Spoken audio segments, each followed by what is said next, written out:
but I was Mm. telling these two about my story and about how I needed to liver. And it was the most moving, most like chilling experience. Like every single hair on my body was standing straight, because then the next time that we met, one of them had shared that she had lost her dad, and it was unexpected.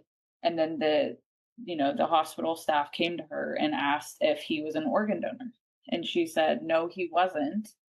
And she said, I had never thought about him being an organ donor. Like, I'd never thought about that process.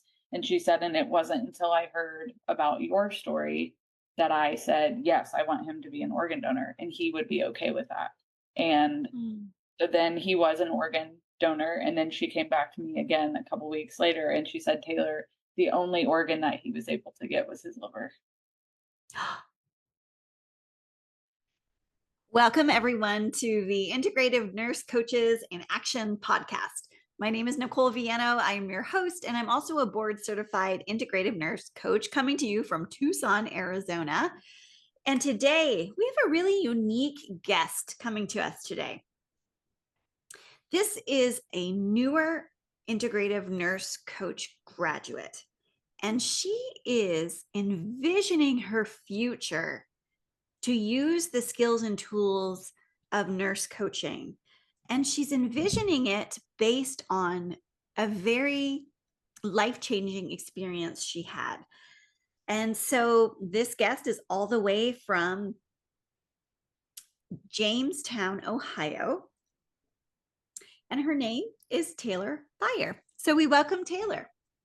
Thank you. I'm so happy to be here. I'm happy you're here too. I'm excited to hear more about your story. And I know our listeners are very excited too, because it's kind of intriguing. Like, what are we going to talk about today?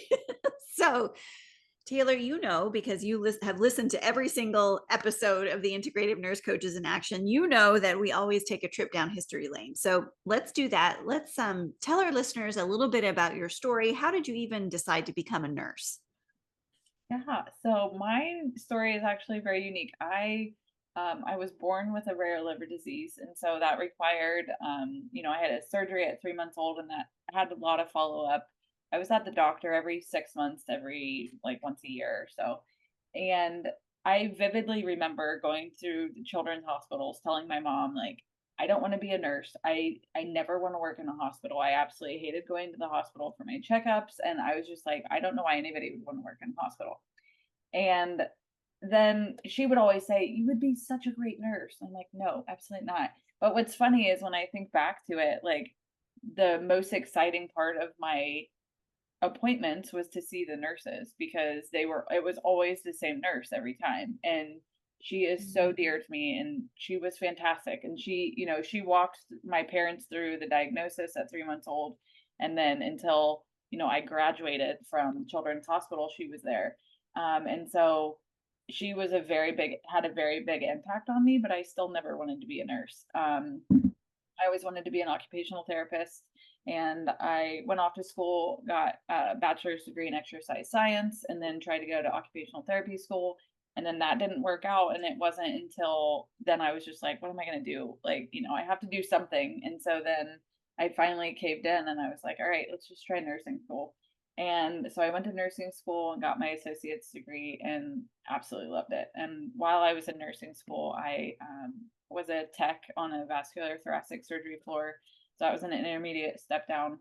And I really, really liked that. And then I then got interviewed to be in the critical care fellowship. And I was like, I didn't think I would get it. And I wasn't trying to go critical care, but it just so happened that I had a clinical on the day that I was supposed to do the intermediate fellowship. And so I couldn't miss my clinical. So they had me go and interview in the critical care space, and then they hired me. And so I was like, okay. So I went into critical care. I absolutely loved it. That was in February of 2019 is when I started in critical care. And I was like, I'm going to be here until I retire. Like, I absolutely loved critical care. I loved the fast pace. I loved how intense the medicine was, but then also to see how it would just transform like the worst cases, and then they would still, they would get better and they would leave the hospital. And then 2020 hit. And then I was like, okay, maybe I don't want to do critical care anymore. But I did. I continued to do that for about 2.5, 3 more years.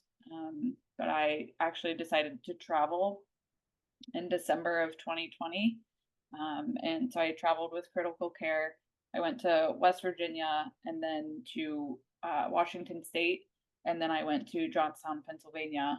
And all of those were critical care. And then I just kept feeling this burnout.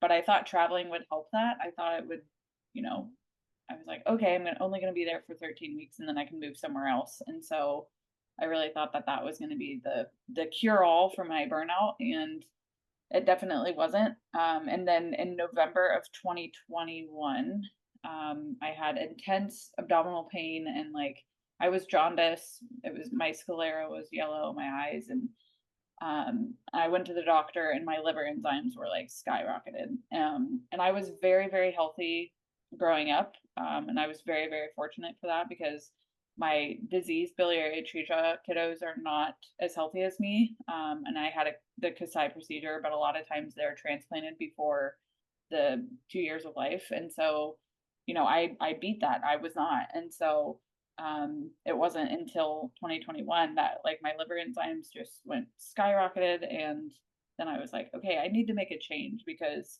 this stress and anxiety that I'm feeling from work is really taking a toll on my liver.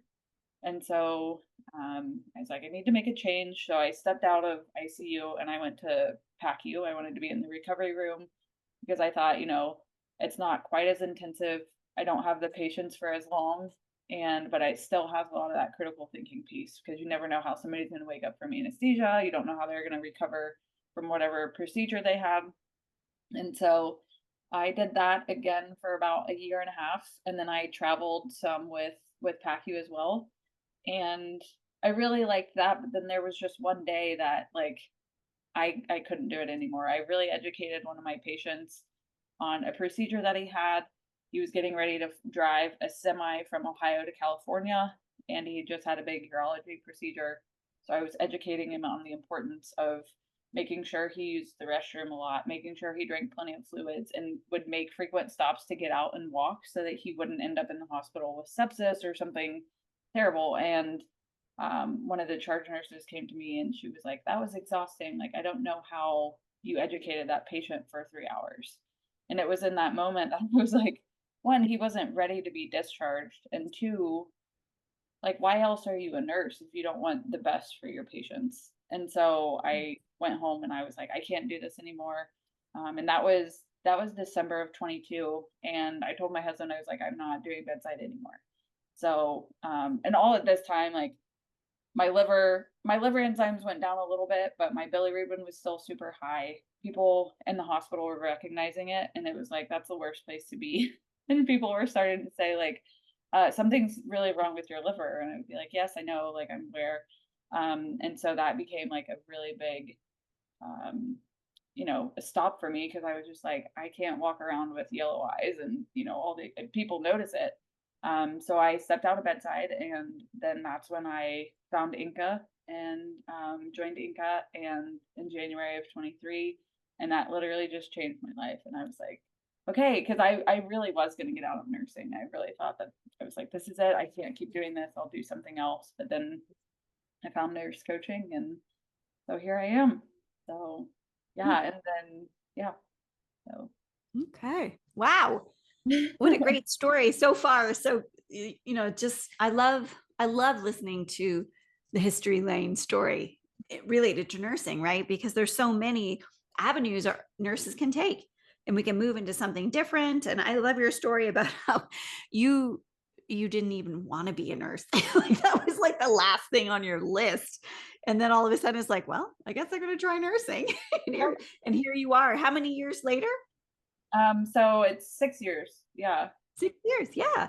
That's wonderful.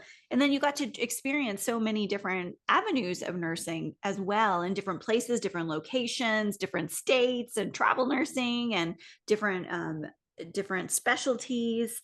And all along this journey, I mean, your whole life, you are also living with liver disease. and then realizing the impact of stress and anxiety, which we, really pay attention to in our integrative nurse coaching program about how to take care of ourselves, but how much our stressful environments and the way that we live really impact our health and well-being. And working through COVID, all our nurses, our listeners, we know what that was like, working through COVID and living and working through COVID, through all of that, and how stressful it was. So you mentioned that nurse coaching changed the way you envision nursing. Can you tell us a little bit more about that? Yeah, so it really just reminded me and really just put the focus on like I have to heal myself before I can truly show up for other people.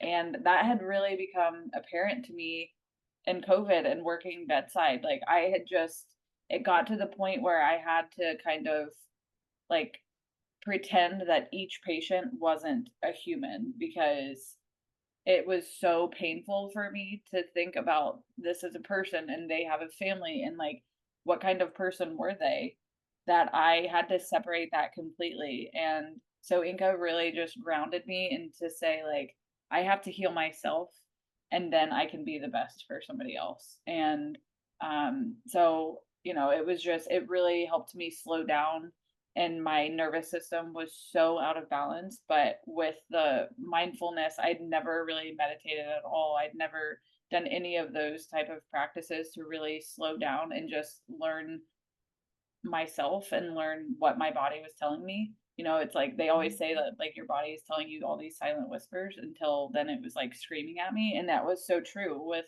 my liver. And it was just like it was keeping up so much and it was working so hard but I was just ignoring it. And so Inca just really gave me that space to share my story and I think too being with the other nurses in the group like that was so healing for me because I'm the only nurse in my family. I didn't really I'd have my coworkers, but I didn't really hang out with them outside of work. And so I didn't have anybody else to talk to who had experienced what I had or anything similar. And it's like, irregardless of what kind of nursing you're in, we all get it. We all know that nursing is difficult no matter where you're at. And so I think that too was just so healing for me to be able to share my story and people to be like, oh my gosh, Taylor, like I hear you, I see you. So that's what Inca did for me. It was great. Mm, yes. Your story is similar to many of our guests and many nurses that I talk to, in the sense of, not really knowing about how positively slowing down and being mindful, whether it's mindfulness or gratitude or meditation or just becoming more self-aware and self-reflecting, like how all of those tools and practices really support us in our lives, not only as nurses at the bedside, but just in our personal lives as well, and how we can show up as better versions of ourselves, or more authentic, it's not better, more authentic versions of who we are. And that is such a gift to at the beginning, it was being forced into learning it. Right? We were forced into doing meditations. And for me, it was really uncomfortable at the beginning to really go through that. And here we are doing this stuff, but I want to learn how to coach. I didn't come here to learn meditation. Mhm. Yet all of those tools help us to be better coaches in the end. Yeah. So I love the story. Okay. So now we're at the point where you took Inca's uh, uh, nurse coach certificate program, and then you passed it, and then you decided to become a board certified nurse coach. I'm curious to know why you decided to take that exam, take the next step to become board certified. Yeah, I think it was just a part of like if I'm going to help people with this, then I wanted that validity. I wanted to feel like, I put all that hard work into it. So it didn't feel like solid. It didn't feel real until I got that certification. And, I guess it just proved to me that like, yes, I can do this. And like, I understand, I did learn that stuff and I do know how to implement this now to truly help people. And yeah, so I think for me, it was just, I wanted that validation. Mm, Yeah, so it's both personal and professional. So yeah, it does give you more credibility, and then also for yourself is like, yes, I do know this stuff. I can follow this process. I know how it works, and to better help other people. Yeah, I love that. Yeah. All right. So now you've taken the course, you've got your board certification, and now tell us what happens next in your life.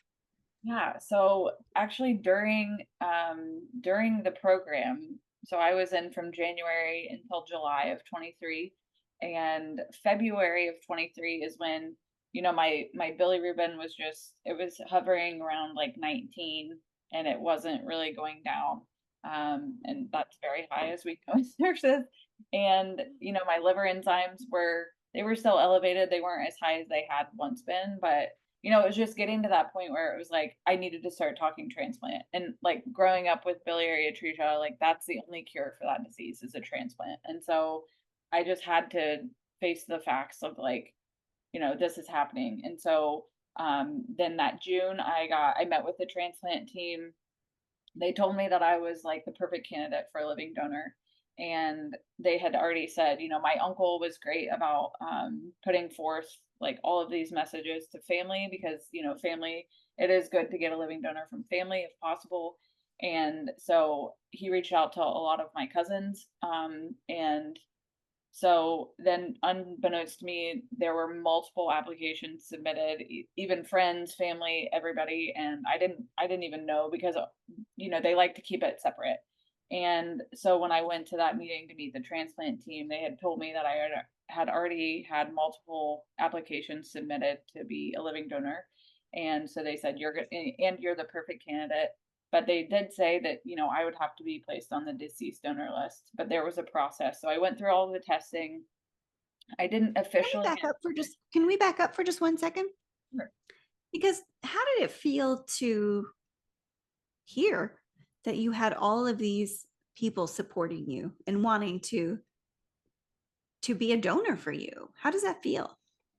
Yeah, that is a great question. And it was very humbling, but then I was also, I was like scared for them and just like, I can't, and I was just so grateful. And I was just like, I cannot imagine what being willing to do something like that. Like the gift of life and organ donation is so huge that like I was like somebody is willing to go through like a very major surgery and have a portion of their liver removed to save my life. And it was, I could do nothing but cry. Like it was just like, oh my gosh. And yeah, it was very humbling, and I was just like, "Oh my goodness." So, and I didn't Yeah. know who had submitted, but then I found out later on like how many people had, Oh, and like they reached yeah. out to me, and it was just like every time I would cry because I was like, "Oh my gosh, like that is just such a selfless act." And it's one of those things that like I just don't know how to repay them. You know what I mean? Like I Mm, like thank you is just not enough. So, yeah, it was mm, very interesting feeling for sure. yeah. Well, and in truth, I bet you thank you is enough. Yeah. You know, It really it doesn't is. feel like it, Yeah. but that's what Yeah. everybody tells me. So, Yes. And what a blessing it is that so many were willing to support and realize the benefits.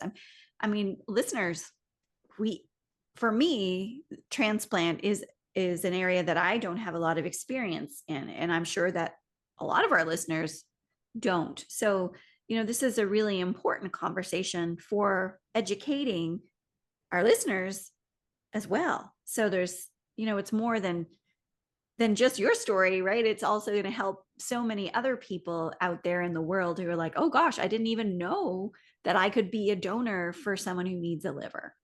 I didn't know absolutely. that. Yeah. Yeah.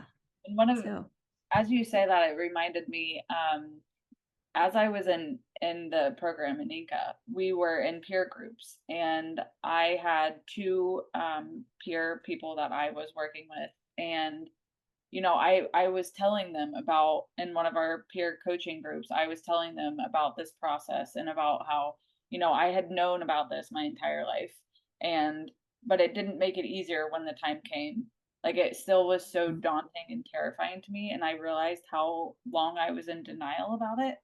But I Mhm. was telling these two about my story and about how I needed a liver, and it was the most moving, most like chilling experience. Like every single hair on my body was standing straight, because then the next time that we met, one of them had shared that she had lost her dad, and it was unexpected. And then the hospital staff came to her and asked if he was an organ donor.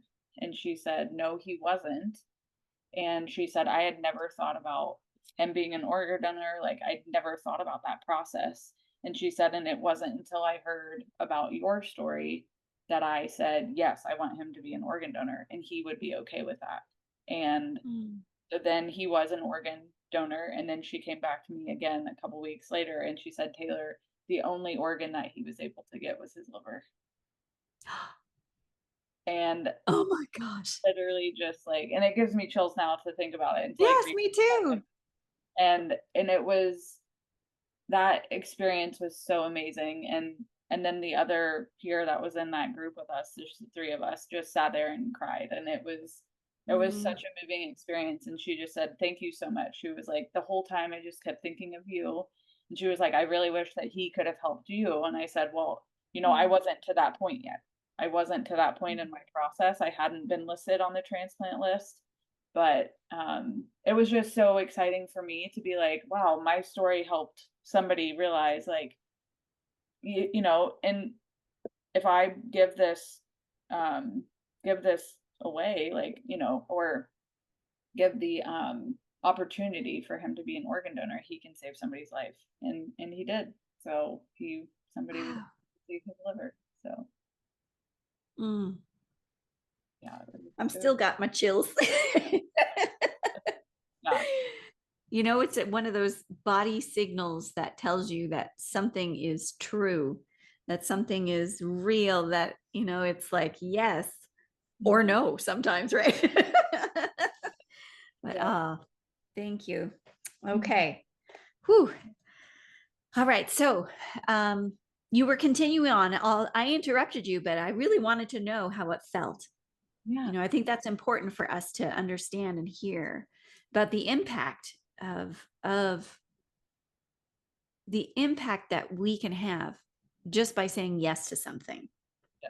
that can help someone else in such a dramatic way. Yeah, thank you Yeah. for asking that. And also too, there was a little bit of fear with me, because it was like, okay, this person is Mm. willing to do this, but then there's always that risk of surgery. And it was just like, it was a Yeah. very, very minor feeling, but that thought did come in my mind, like, what if somebody wants to do this for me and then something happens? Like that was always Mhm. in the back of my mind, but I had to just Yeah. say, this is the choice that they're making. And but Mhm. yeah, just so gracious and so blessed to be able to have that many people uh, put in an application Mhm. for me, for sure. So Yes. Like stand up for Taylor. Yes. Okay. But and then you also said that then you went on the other list. yes, so So that was okay. that was Yeah. in June. And then they told me that it would take a little while for me to get, because then they had to go to the board to determine if I was actually able to be listed, and if it was, logical for me to be listed at this time. And so that happened in July. And then, I graduated Inca on July 27th of that year. And then on August 11th is when I was officially placed on the national transplant list. And it's funny because I had actually signed up like right after, I think it was even a couple weeks before I graduated Inca. I had already signed up to take the board certification, because, I Mhm. was like, I want to take it as soon as I can so I don't lose anything. It's fresh in my mind. So that was on September 1st. And I felt prepared. I was studying, and then I went in and I missed it by 3 points. I didn't pass. And I was just like, oh my gosh. And then, and I really was hard on myself during that time. But like I said earlier, like I was still in denial that this was actually happening. And Mm. as I like look back now, it was just like that was the worst time to take that, because my mind was so far away from that exam.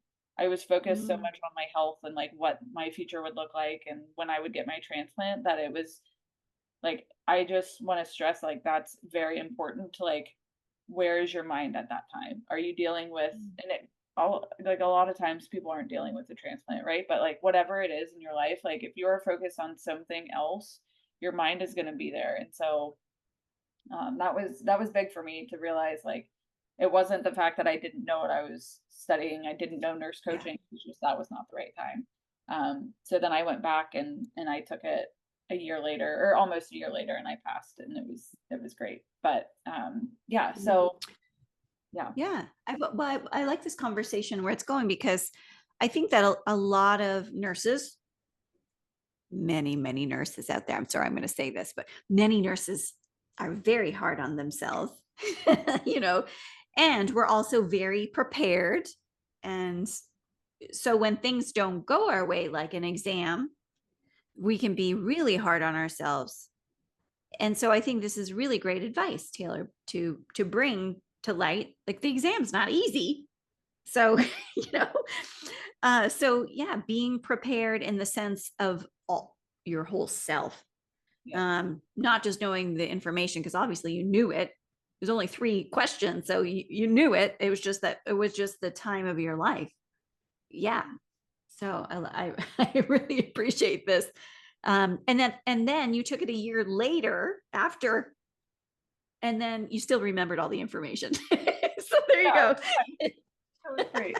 So there's no time limit, right? Yeah, We can take that, our time. And yes, then also, I also appreciated that you had no fear. You're like, you know what? I know all this stuff is happening, but I'm still going to go and take that exam anyways because it's that important to me. yes. So there's kind of both sides to this too. Yeah, Yeah. absolutely. And I think Yeah. it was a really good distraction for me as well. I was like, Mm, okay, I have this exam to focus on and my health is fine. I was very much in denial. So yeah. mm, yeah. So yeah. Then moving past that, then October 24th, I got a call. And that's the thing, is like I knew I would be placed on the deceased donor list. I wasn't very, the communication wasn't there and the education wasn't there as far as they told me to always have my phone and to answer any number that I didn't recognize, because Yeah. it would be a number I wouldn't recognize, and it would be the call to say that I have a liver. And so it was October 24th, and I was just outside and at my house, and my cousin was here, thank goodness. Um, because my husband is a pilot, and so he was gone for the time, and so I would have just been here by myself had my cousin not been here. And I get a phone call, and I answered it, and she said, "Hi Taylor, this is so and so, and we have a liver for you." And my heart just literally dropped to my toes. And I Yeah. was staring at my dog, and she said, "Do you want this liver?" And I was like, "Yes," very hesitantly, Yeah. because I almost said I didn't have time. Well, and then I got off the phone, and when she told me, she said, "Stay there, like don't leave yet." She asked how far I was from the hospital. I said about an hour. She said, "Stay there, like we're not 100% certain that it's viable, and we'll give you a call back when we know." And I told my cousin, I just started crying, and I told my cousin, I was like, I don't have time for this. That's what I said. He's like, "What do you mean you don't have time for this?" And it was just like, I don't know where my mind was, but I was just thinking about my dog, and I was like, I haven't set up anything for him. Like I haven't Mm, set up for somebody to stay with him or for us to take him someplace. And she was like, "Taylor, don't worry about him. Like I can stay with him." And she was like, "Yes, this is exciting. Like we have to tell the whole family and like go pack your bag." Like I didn't have a bag packed or anything. And so I was like, okay, so like that slew of emotions was so intense. And mm, then I think about, it was about 5.5 hours, 6 hours later, I got a call back saying that it was no longer viable and that I was back mm, on the list. And so I said, okay. And my cousin was like, all right, that's disappointing, but like we now know the steps to take. You have your bag packed, you're going to leave it packed, all the things. I called everybody back to say, nope, no go, like just kidding, and on with my life. So my cousin left, I went to sleep, and then I was woken up at like 6:50 in the morning. It was 13 hours after the first call to say, "Hey Taylor, there's a liver, do you want it?" And I was like, okay, like, and I didn't think, and she said, "This is very unusual. We don't usually have them this close together." So I said Mm. yes. And then she said, how soon can you get here? And I was like, I can get there in an hour. And so she said, okay, get here by 9 o'clock. So I got myself ready, packed a bag, and drove up to the hospital, told my mom, told everybody. Everybody met me at the hospital and then got checked in. They had a surgery date or time. And then that kept moving back because it depended on when they harvested the organ from the donor. And so then my surgery was moved to 5:30 in the morning the next morning, or I'm sorry, 5 o'clock the Mm. next morning. And I had a resident come in about 9:45 that night. He said everything's looking good. The liver is out. It's on the pump. We run labs on it every hour, and then we'll see. We'll come in about 4:30 in the morning to tell you if it's viable. So I tried to sleep, didn't really work out that well. And then I was staring at the clock, and then Yeah. somebody came in at 5:30, and he kind of had his head hang low, and he was like, "I'm so sorry, but that liver is no longer viable. So I'm gonna have your nurse come in. She'll take out your IV, and then you'll go back home, and you're on the wait list again." I was like, "Okay." So home I went, and that was really difficult. Like we were all just my whole family. I have a huge support system, so I think there were like probably 10 of us at the hospital, and we were all just like, okay, now we have to go home. And I was just like, you have So, to be strong and pull up your bootstraps, just wait. uh, So yeah. So I can tell that that second loss was very difficult. mm, Yeah. yeah, I Yeah. think just because it just felt so much more real, and that like my husband stayed with me, and it was like, okay, like this is it. Like we knew this would happen, but like the time is now. And then to have it not happen was just like, yeah, it was heartbreaking, really. Yeah. Because there's always that thought, like with organ donation, they tell you, and when you're listed on the transplant list, they tell you how many people are on the list. Sometimes people don't get their organs. Sometimes, you know what I mean? And it was just like, Hmm. am I going to Yeah. get a liver? I don't know. Um, so yeah, it was very difficult. Um, but some happiness in that was during that time, one of my cousins she lives in Chicago. She had texted me and she said, "Hey Tay, like I'm in Columbus and I'd like to come see you." And I said, "Okay." And I didn't know that she was in Columbus. Well, turns out she was getting tested and going through the entire testing process to be a living donor for me. And so she walked in and she told me that, and I just like burst into tears again. And I was like, "Oh my gosh, like, are you serious?" And she said, "Yeah." And I said, "So what's going to happen? Like, are they going to send you home?" Because it was a 3-day testing process, and she'd only been through the first day. So I said, "Are they going to send you home?" And she said, "Because I'm so far away that they want to wait until you're under the knife before they release me." And I was Mm. like, "Okay." And then so she's an identical twin. And then she told me, she said, "Yeah, and Margot, her sister, was going to get tested in December." And I was like, "Oh my goodness." Like, and I didn't know either of them put in an application. So that was pretty awesome to realize then, and like have her be there with me during that. And then she had the really good idea to name my liver my old liver, and then to name my new liver. And so that was, we made that fun, and we made light of it. So yeah, that was really special Can we too. ask the names? Yeah, Can we ask so the names? so my old liver was Sparky, Sparky. and yeah, and then my new liver is Lola. So Oh. yeah, yeah. So, and it was just kind of like a roundabout way, and like all these things of how these names came about. But yeah, so Yeah. yeah, so so yeah, so that was October 25th. I went home, and then February 18th, 2024 came around. I got a third call for another liver, and they told me to stay home. And so I had just kind of put it out of my mind at that point. When they told me that I wasn't coming in, I was like, I was already determined that that wasn't going to work. and my cousin who was there, she had already found out that she was not a match, um, Mm. because they wanted 30%. They take up to 70% of the liver, from her for me, and so they wanted her remaining portion to be at least 30% in size, and hers was not. So that automatically disqualified her as a match.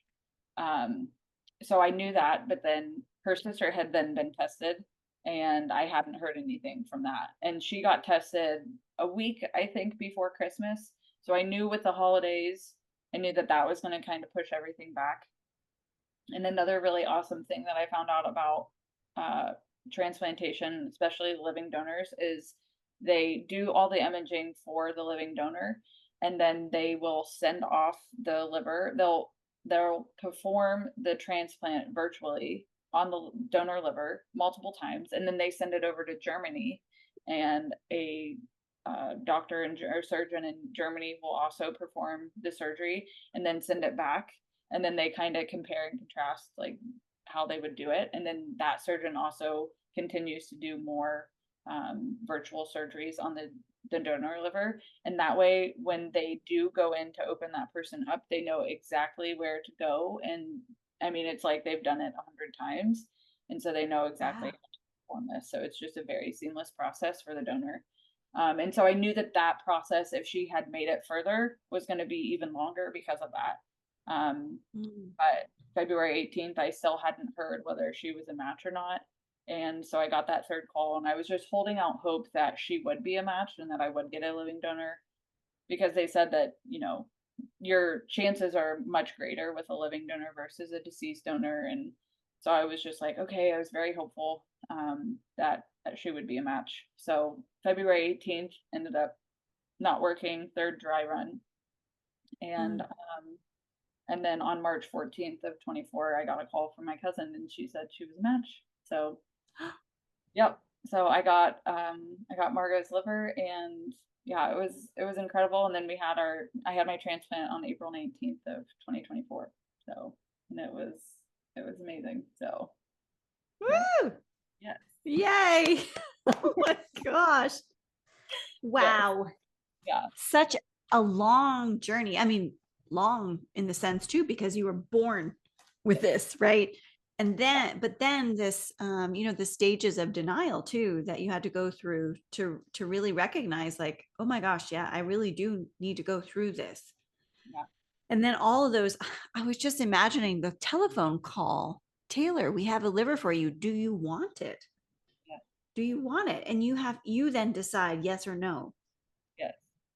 Because I Yeah. mean, it's my choice ultimately if I want it or not. And so Yes. they tell me the Yeah. risk factors, if there are any, if there aren't any.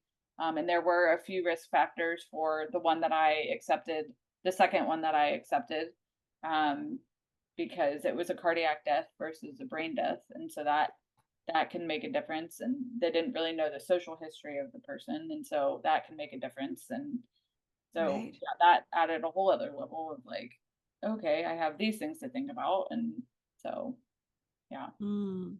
Hmm. And so when it was your cousin, it's like, yay, like for a lot of reasons, Yes, right? yes, yeah. Wow. Wow. So really your surgery is not that long ago. No, I Your just had your her. new Lola. Yes, Lola. Lola is doing fantastic. Yes. So, and that's what was really interesting too. It was like it was 8 weeks. I had my transplant 8 weeks before I turned 33. And so, I that's very unheard of with biliary atresia. Like you don't make it to adulthood a lot of the times with your native liver, and I did. So the fact that I was almost 33 was pretty miraculous. And so yeah, that was a huge thing to celebrate as well. Yeah, and then to go further on, like then when I was reflecting back on, my entire transplant process and all the dry runs, and then really thinking about the job of the nurse coordinators, that was really interesting to see it from a patient perspective, because I was in constant communication with my nurse coordinator, and I was just thinking, oh my goodness, like their job is so much more intense and totally different than my job as an ICU nurse because, you know, I only saw my patients for a couple weeks or whatever, but they follow these patients for Mm. years sometimes. And because it's like I will always have a nurse coordinator regardless of how far out I am, because they're going to be the ones to communicate anything that's wrong, or if I'm having a new symptom, I reach out to them first and then they reach the doctor and they tell me about labs and all that kind of stuff. And so it just really got put a whole new perspective on their job and their role. And Mhm. I've been trying to figure out like what I wanted to do with my nurse coaching. And then it wasn't until October 24th and 25th of 24, like a year later, and I really reflected on how I felt in those moments when I got those dry runs, the first two. And I was just like, I really want to help transplant patients or transplant teams in whatever way possible. And I had always thought when I was younger and like even before like when I was younger going to the hospital and stuff, I knew that I wanted to do something in transplant, but I Mhm. wasn't really sure. And even as a nurse, I would reach out to different transplant nurses to see like if they thought I was too close to work in that realm. And for whatever reason, they always said, I would love to help you. Like I've loved my time in GI and stuff, but I can't really answer that for you. And I was always just very hesitant to act on it. And I think it was because I hadn't gone through the whole process. And so I didn't feel comfortable working with it because I was kind of in my naive little bubble. Like what I didn't know, what I did is what I didn't know, and it was good for me. Um, Mhm. so, but now after transplant, I'm like, I really feel called to like help these transplant community in any way that I can, either different patients or the nurse coordinators. And like I said, I've really just felt pulled and called to help these nurse coordinators because I know the feeling of burnout. I know all of that as a nurse, and then seeing it from a patient perspective as well. So I just want to help them as in any way I can. So it's kind of Yes, and so you you see this need because one, you experienced the deep loss of thinking you were going to get an organ and then it not working out three different times, in addition to all the people who also applied for the to be a donor, and that loss too, right? And there's gratitude and everything associated with that, but there's also got to be the loss of those people didn't work out or for whatever reason. And then so there's that chunk, and then that process for you didn't have any support Mhm. besides your family, and but like the medical system was not supporting you No. or recognizing that deep loss Mhm. Yeah. and how that impacts you so spiritually and just mental health. Yeah. Yeah. Correct. And so that's when Yeah. I really thought about nurse coaching and how it's just such a holistic practice and focusing on the entire person. And I think that's what was lost with me. And it was just like I thought I would at least get an outreach from someone about how I was feeling, and I didn't. And so Mhm. that I was like, I could be that for somebody else. Like, I want to be that person Yeah. for another patient because I knew how isolating it felt. And then, because I have the medical background and none of my family does, I felt like I had to be like, I felt like I kept putting on my nurse hat a lot of the times for my family because I would be like, oh, it's okay. Like, I kept coming up with all these excuses or ideas of like, it's okay, like, trying to be strong when really it was so scary and hard. And I was just like, okay, I think I was talking to my family and myself of just like, it's going to work Mm. out and just trying to stay positive. But it was difficult at times for sure. Yeah. Oh, I can only imagine. And I do see this beautiful link of using the nurse coaching model to support patients in all types of transplantation. So I know this is your vision, which is, listeners, at the beginning I was saying this is a unique vision of how to use the skills and tools of nurse coaching. So Taylor, tell us some of the process that you've been exploring to try to make this a reality. And let me just preface this, but listeners, sometimes it appears that finding a role in nurse coaching is so easy because you see people doing it on social media and you see you think you know what's happening. And really, it can take a long time in reality to really find the niche that you are destined to work in. And it takes a lot of back work and a lot of different things to really align before you really can use nurse coaching the way you really, really are destined and want to do it. So, okay, Taylor, tell us some of the things that you've been doing in the background to make this happen. Yeah, so I came up with that idea in October, like I said, and then I knew I was meeting with my surgeon for another follow-up appointment in December. And so I could not wait to talk to him to tell him my idea. So much so that my husband was like, "Okay, Taylor, you are here for you and for your health. So let him talk first and see how you're doing. Ask you questions before you just bombard him with your idea."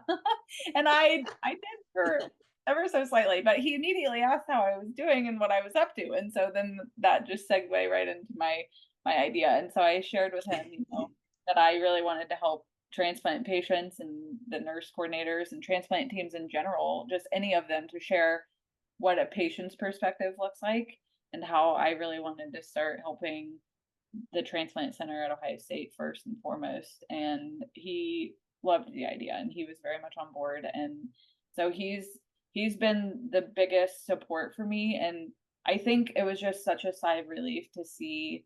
I wasn't sure how he was going to take it, but then he just welcomed it so much and with such open arms that I was like, oh my gosh, this is great. And so he said that he would reach out to people to make this happen. And so I've been in communication with him, and I really sat back and kind of like let him do a lot of the work at first, and then I realized, Taylor, you have to take action. Like, and I was thinking, like, putting myself in that nurse's role, and I was like, if somebody came to me and said that this patient and a nurse wanted to come and talk to me, but I'd never seen them, I'd never heard of them, like, if I was in that situation, I wouldn't reach out to that person. And so I was like, I need to make myself known and like go to the hospital and try to connect with these nurses. And so that's what I did.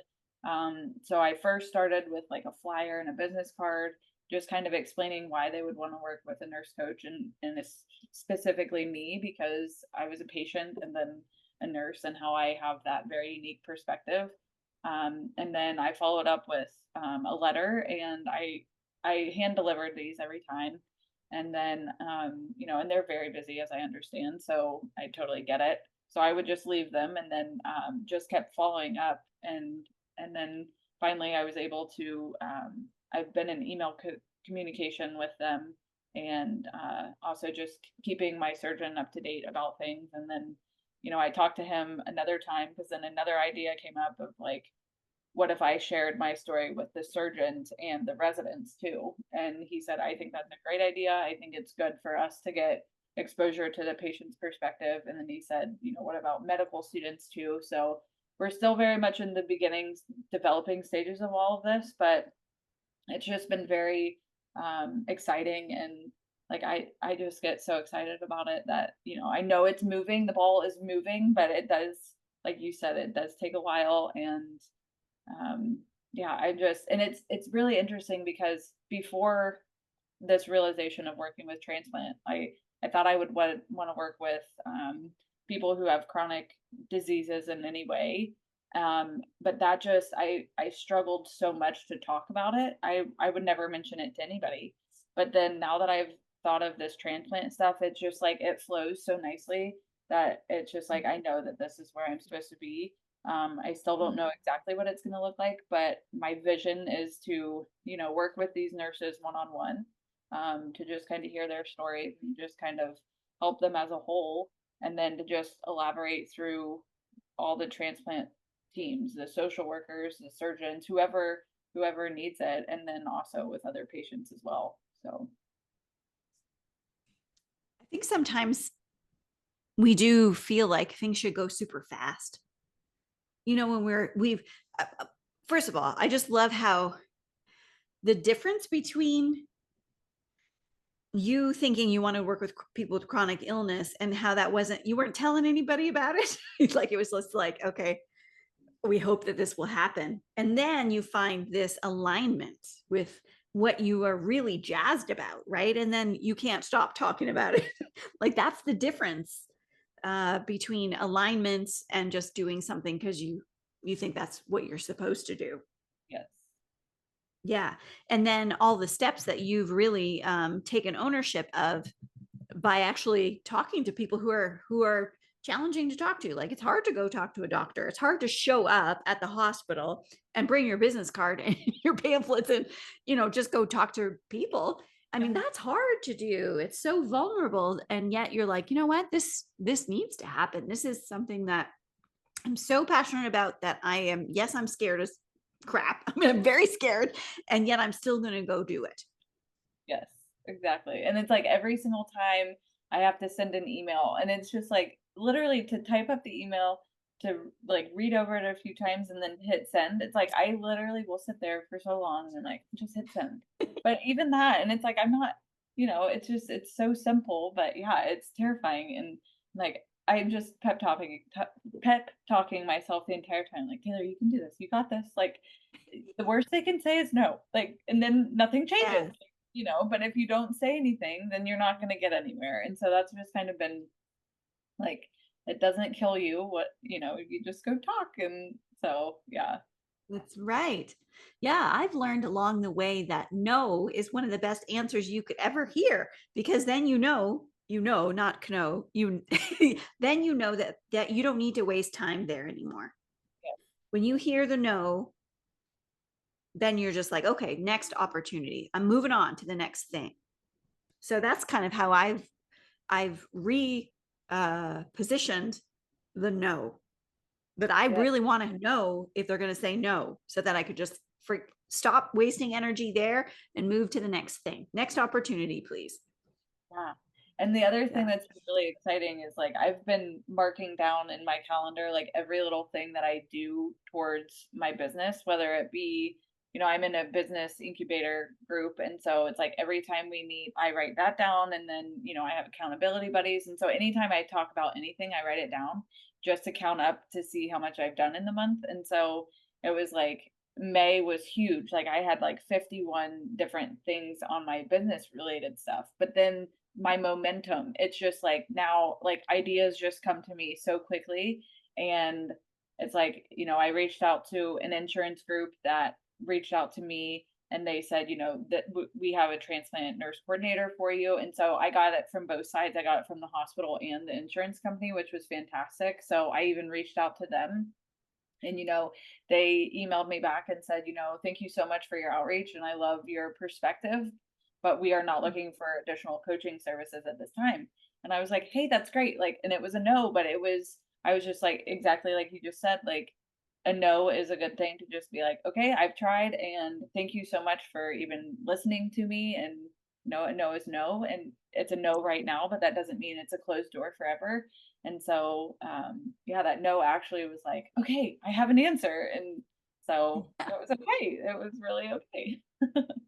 Yeah. And you got to practice what to say. And, you got to practice in front of a real person like that could say yes. Maybe they would say yes. And Yeah. you never know until you do ask. So, Yeah. yeah. Yeah.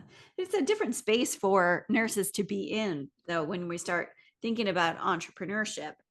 Um, and at the same time, it's not that different because you ask for things at work as a Mhm. nurse.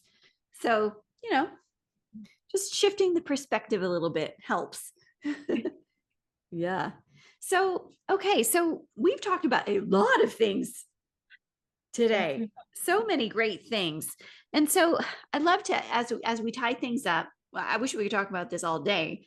But I would love to ask the best question I'd love to hear the answers for, which is, Taylor, what is on your heart that you would really like listeners to hear?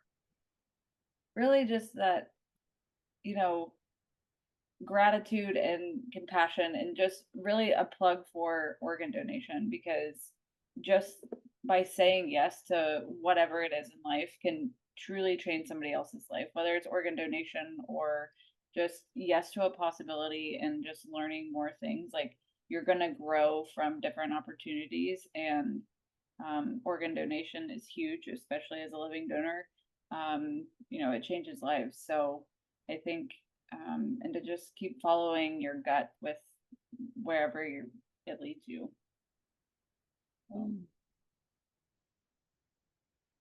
I'm just letting it all soak in. Thank you for speaking from your heart. So, Taylor, if we want to be an organ donor, how would we do that? yeah, there's a couple ways that you can do it. I know that you can go to organdonor.gov and you can sign up that way. And then I know that I signed up when I got my license. So either when you go get your license renewed or whatever through your BMV, you can register that way as well. And then they'll actually put it on your license. Okay, awesome. I know I have it on my license, so I did that part. Yes. Oh my gosh. And Taylor, how do we get in touch with you if we want to connect with you? Yeah, so I'm on all social media, Taylor.Byrer or Taylor Byrer. And then I don't post a lot on social media, but I am there. And then my email is just Taylor.Byrer@gmail. So yeah, that's how you can get a hold of me. Yes. Awesome. Well, thank you so much for sharing all of these incredible pearls of wisdom about organ donation, your journey through the process, and then your envisioning of your uh, potential link to nurse coaching and organ donation and how nurse coaches can help with that. And we can't wait to hear what happens in the future. Thank And you. thank you so much. Thank you. I appreciate it so much. It was great to chat with you today, Nicole, and yeah, share my story.